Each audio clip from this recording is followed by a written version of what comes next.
The new Super Mario Bros. Series is easily one of the most hated sub-series of Mario. A lot of people blame these games for ruining other Mario titles, most commonly the really bland Wii U and 3DS spin-offs such as Mario Party 10 and, funnily enough, Sticker Star. Now, I've played all 5 of the NSMBs at random points in my life. I played U in 2020, Luigi U in 2021, DS and Wii in 2022, and New Super Mario Bros. 2 in 2023.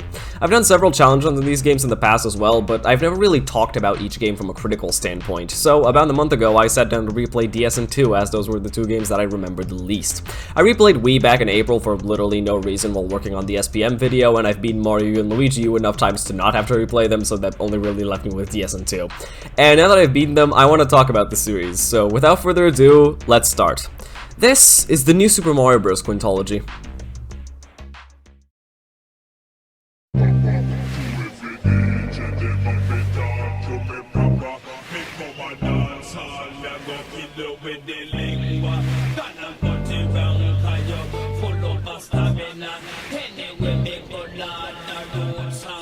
New Super Mario Bros. DS is really good. I know that's just general consensus, but I genuinely forgot in the 3 years since I've played it just how good it is. It's the only game with the floor to actually experiment and try new ideas. Stuff like the giant wiggler and most of the bosses are super creative and cool.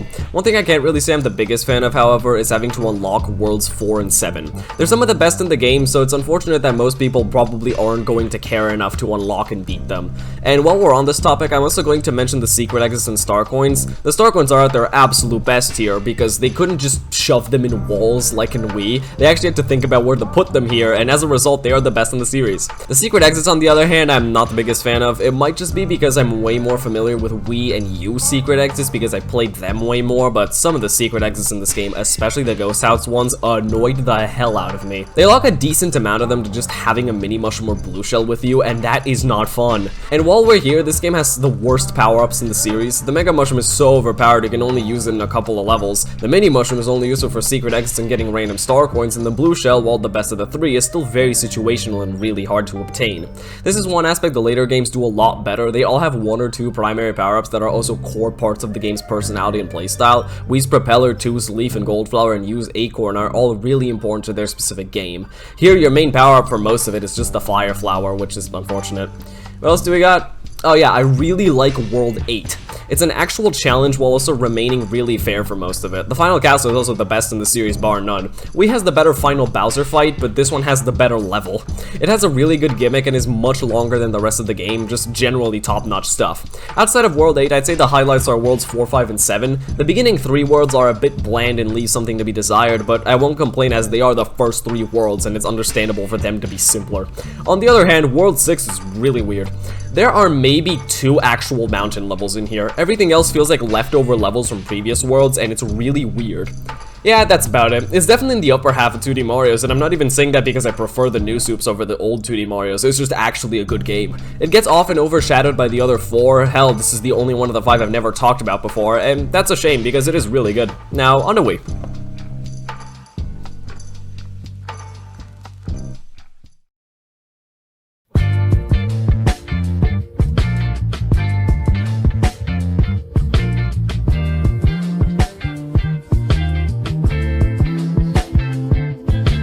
New Super Mario Bros. Wii is the one with the multiplayer, the Propeller Mushroom, and the Koopalings. It's good. There are a lot more problems with this one compared to DS though. For starters, hiding star coins in walls is so fucking stupid, I hate it. Second of all, this game is bizarrely empty. Now, I know the reason for this was so that all 4 players could have breathing room, but it's because of this decision that this game is way easier than DS. That one had genuinely tough levels, especially in World 8. Here, sure, you get a couple of difficult levels, but not enough to where the game doesn't become at least a bit boring by the end. Third of all, whose idea was it to fight the Koopalings twice? Granted, none of the 5 games have good tower bosses, but I prefer how DS2 and U do it, where it's the same boss for each tower except he's more powered up each time. Okay, that's enough complaining. Let's talk about the stuff I enjoyed. World 8's still a banger. It maintains the grand feel of DS and the levels still absolutely slap. That Skull Coaster is peak 2D Mario. The final Bowser is also considered to be one of the best final bosses in any of the 2D Marios, and yeah, I agree. On top of him though, I also really like the Iggy and Ludwig boss fights. Iggy's is just creative and Ludwig's feels really intense while also being one of the hardest in the game. World 5 is also a banger, especially with the tower and river cruise. news. World 3's block gimmick is an interesting idea. I like World 9, that's a really good post-game thing, and the levels are generally the most fun and creative there. 9-7 is really creative despite being really hard. Yoshi's generally fun in the levels he's in. The airships and Bowser Jr. fights are pretty good. Yeah, that's about it. Overall, Wii is a lot better than DS in many ways, but it's also worse in just as many ways. The new stuff gives the game a distinct identity, the new movement is good, the multiplayer is great, and so on. But for all the improvements, you have the worst star coins, the emptier levels, less creativity, you get the point. Let's just move on to NSMB2 now.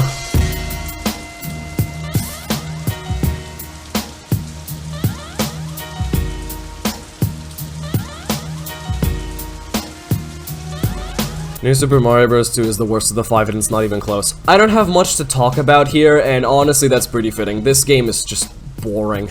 The entire gimmick of this game is coins. Collect as many as you can. Okay, what do I get for it? Oh, nothing? Cool.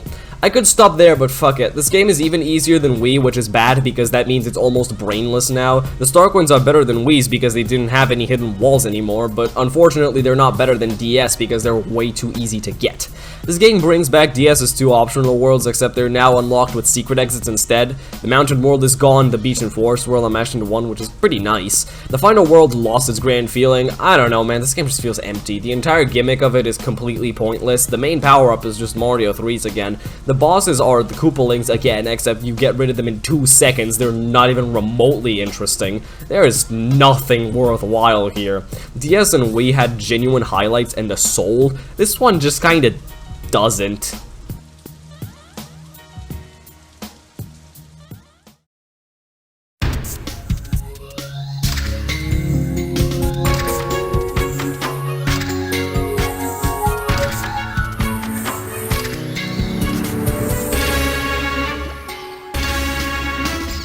New Super Mario Bros. U was the first 2D Mario I ever beat, so I might be slightly biased. That said, I both get and don't get the hate that this game gets.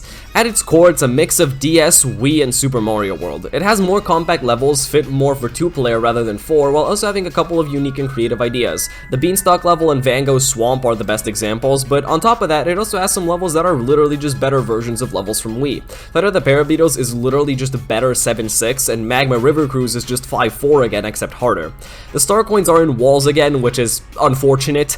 The interconnected world map is a really cool addition and feels ripped straight out of Super Mario World. The Baby Yoshis are cool concepts, but unfortunately they aren't as fleshed out as, you know, past the basics, so they kind of just feel like another power-up more than anything. Nabbit is an interesting addition despite the fact that he doesn't really matter to anything. Peach's Castle isn't quite as epic of a finale as DS and Wii's World 8's, but it's way better than 2. The Acorn is not quite on par with the Propeller, but it's more than good enough to be the central star of the game. Boost Mode doesn't add much, but I'll briefly mention it here anyway because it's unfortunate that it doesn't exist on Switch despite that, you know, having a touchscreen. Yeah, that's about it for the new stuff here. I can entirely understand why people say this game is unoriginal, because, you know, it absolutely is, but I don't understand people saying it's the worst 2D Mario, because it's just not. Have you seen the Lost levels? I'd argue it's actually one of the best 2D Marios, because it takes the good aspects from 3 already great games and meshes them into one. Sure, it is pretty damn unoriginal, but it's still an undeniably good time. Please just don't play all 5 of them in quick succession, because that sounds miserably boring.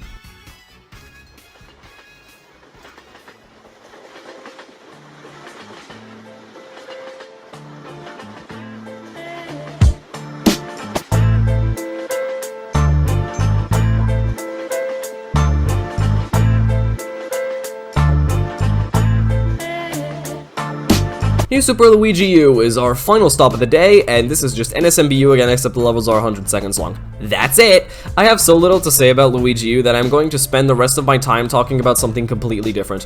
Why is it that every video made about this quintology praises Luigi U to no end but hates Mario U?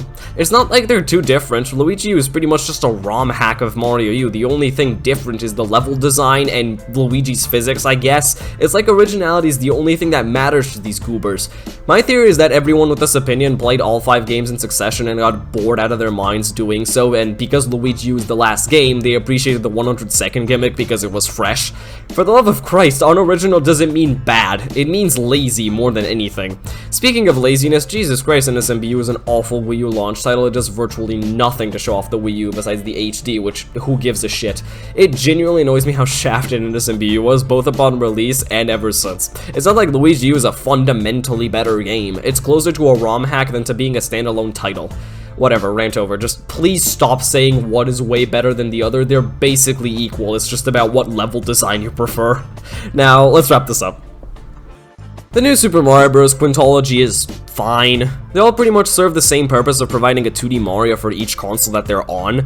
That said, if you haven't played any before, you're also not missing out on anything too special. None of them take more than like 12 hours to fully 100%, and if you haven't yet played a single one of them, I'd say at least try one of the good ones. It doesn't matter which as long as it's not NSMB2. I'd probably go with DS because it's the most creative, but U is also a good choice if you don't have a DS. Wonder is probably better than all 5 combined, I've just yet to play it. Yeah, that's really about it. Thanks for watching. Goodbye.